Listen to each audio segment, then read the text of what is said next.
Ya, kita lanjutkan kembali dua sisi. Nah, saya berikan kesempatan Pak Ismail tadi ingin menyampaikan. Jadi persoalannya saya kira bukan hanya pada lamanya hukuman ya, tetapi juga pada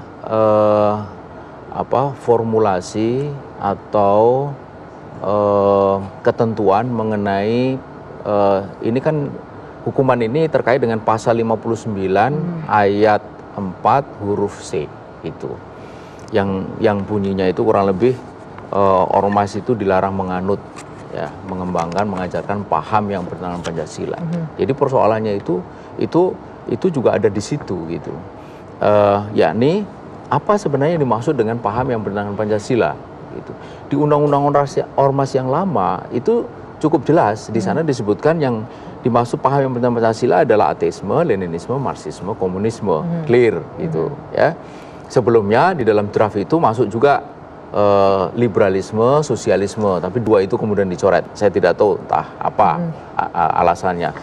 Saya juga bertanya apakah liberalisme sesuai dengan Pancasila, tidak ada yang bisa menjawab gitu.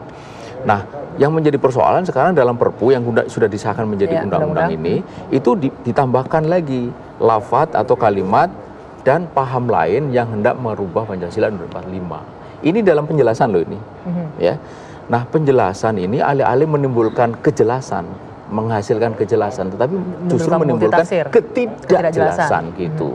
Nah, ketidakjelasan ini akan membuka ruang subjektivitas. Subjektivitas ini akan membawa kepada represifme. Dan itu yang terjadi sekarang gitu. Ini menjadi catatan terjadi sekarang oleh karena pemerintah itu menjadi penafsir tunggal terhadap apa ini maksud dengan paham yang bertentangan Pancasila gitu. Di saat yang sama dihapus juga kewenangan judisial, kewenangan kehakiman. Walhasil tidak ada yang menjadi penengah atau penilai apakah betul tudingan itu. Ini ada gitu loh. kekhawatiran Lalu pemerintah di jadi situ kemudian lalu setelah itu kemudian hukumannya demikian kerasnya gitu loh. Jadi itu persoalan. Ya, gitu. keras itu kan supaya tidak ada yang berani melanggar, tidak ada yang berani melakukan kegiatan yang bertentangan dengan Pancasila. Asal pelanggaran itu jelas. Ya, itu apa jelas yang dilarang? Mana yang jelas menentang Pancasila, hukumannya lebih berat karena Pancasila adalah ideologi bangsa dan negara. Paham yang bertentangan dengan Pancasila itu ini apa? Dasar Pancasila ini harga mati. Loh, apa yang bertentangan dengan Pancasila? Tadi dikatakan di undang-undang sebelumnya dijelaskan. Ya, jadi begini, saya jelaskan di undang-undang yang lama ya. Di undang-undang lama itu jelas-jelas itu kan masih terbatas. Yang disebut bertentangan dengan Pancasila itu hanya terbatas pada ateisme, Leninisme, Marxisme, komunisme.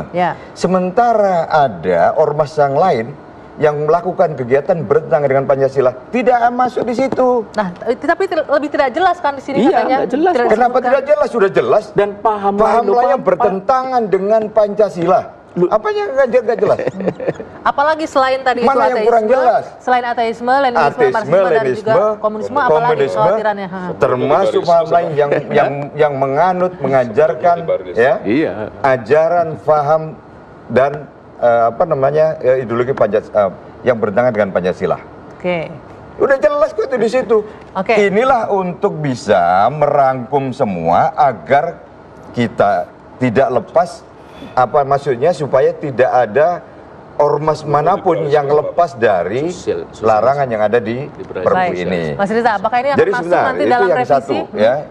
Yang kedua, singkat Pak. Ya, kenapa sekarang itu pentahapannya itu kita persingkat, Mas Reza, ya? Karena undang-undang yang lama ini bayangkan itu diberlakukan kalau ada ormas yang melanggar diberi sanksi dengan sanksi administratif tertulis 30 hari. 30 hari. Oke? Kalau 30 hari mereka tidak melanggar, ini dicabut, Mas.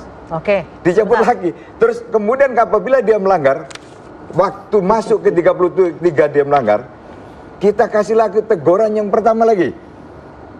Jadi bukan teguran yang kedua nih, teguran yang pertama. Kapan ini ormas ini bisa sampai masuk ke tahap sanksi ke paling tidak nggak usah lah sampai kebubaran, sanksi sampai ke-4 saja.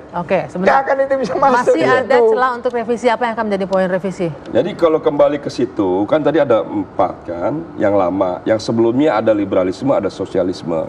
Yang sekarang ini tidak disebut, itu yang saya bilang menjadi pasal normatif dan pasal karet. Yang tidak melanggar, yang melanggar itu definisinya siapa? Apa bentuknya? Contoh aja, maka saya bilang ketika hukumannya 20 tahun seumur hidup, korupsi itu melanggar Pancasila tidak? Kan jelas melanggar, gitu loh. Hukumannya ada yang cuma 1 tahun, 2 tahun, tidak dong, umpamanya begitu. Makanya itu perlu ada penjelasan lebih detail. Yang dimaksud dengan melanggar itu apa saja, supaya tidak normatif, supaya tidak bias, supaya pemerintah jangan dianggap mengambil kewenangan sendiri dan memiliki tafsir. Tafsirnya itu harus jelas. Oh ini itu saja. Itu poin-poin yang menurut kami Anggi perlu direvisi, perlu didetailkan dan diperjelas. Gini ya, yang pertama ya, kita sebagai warga negara harus percaya pada pemerintah yang kita pilih ya secara langsung. Harus percaya. Jangan kita curiga terlalu berlebihan kepada pemerintah. Itu yang pertama. Ya, karena dia eksekutor. Dia eksekutif. Yang kedua, ya, revisi tadi sudah dikatakan, revisi itu hal yang biasa secara norma. Jangankan undang-undang dasar juga bisa direvisi ya melalui mekanisme yang diatur oleh undang-undang dasar tentunya. Nah, revisi-revisi yang akan kita lakukan ada catatannya. Revisi yang dilakukan itu untuk menyempurnakan undang-undang, bukan merendahkan atau merubah undang-undang yang mengamputasi kewenangan-kewenangan negara. Terima kasih Bapak-bapak sudah ditangkap poinnya. Yang jelas tadi mengenai undang-undang ormas yang disahkan oleh DPR, Bung Riza mengatakan itu mencederai demokrasi. Pak Ismail tolak. Pak Dirjen tadi harus segera disosialisasikan.